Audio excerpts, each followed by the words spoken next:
సభను ఉద్దేశించి దివాకర్ అన్న మాట్లాడతారు.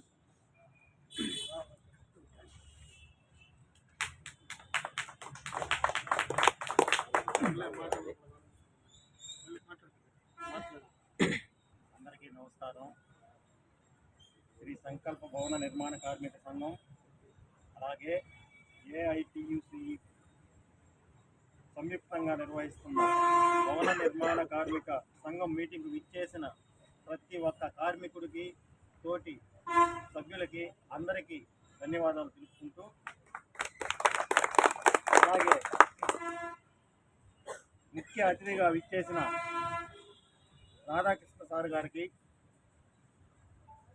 యూనియన్ జిల్లా అధ్యక్షుడు కత్తి రవి గారికి, అలాగే మల్లికార్జున సార్ గారికి ధన్యవాదాలు తెలుపుకుంటూ, మీ అందరికీ ముఖ్యంగా చెప్పవలసిన విషయం,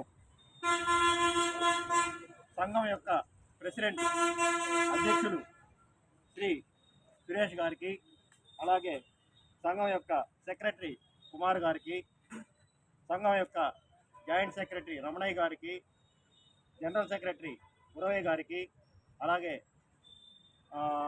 సలహా కమిటీ సభ్యులు బాలాజీ గారికి, social media convener C Ramesh గారికి అందరికీ ధన్యవాదాలు తెలుపుకుంటూ, ముఖ్యంగా ఈరోజు ఈ సమావేశం ఇక్కడ మీటింగ్ ఏర్పరచుకోవడానికి ముఖ్య కారణం ఒకటి ఉంది.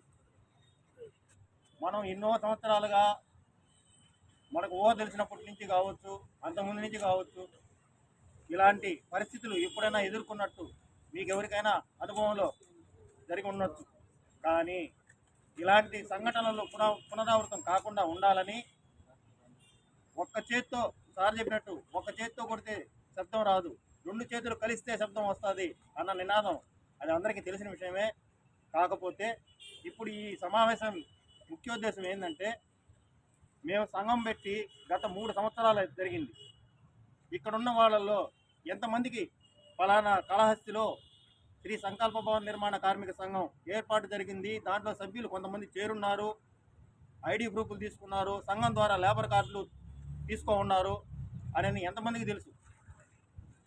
ఎవరికీ తెలియదు. కానీ సంఘంలో ఉన్న మెంబర్లకు తెలుసు.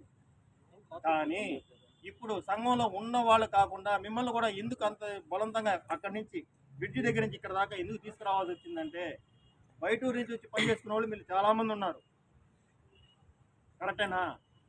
ఈ బయటూరు నుంచి వచ్చిన వాళ్ళు కూడా ఇక్కడికి వచ్చి జీవనోపాధి పొందేదానికి అర్హత ఉంది. ఇక్కడ కాకపోయినా ఇంకొక దగ్గరికి వెళ్ళినా కూడా ఇలాంటి సంఘాలు చాలా ఉన్నాయి.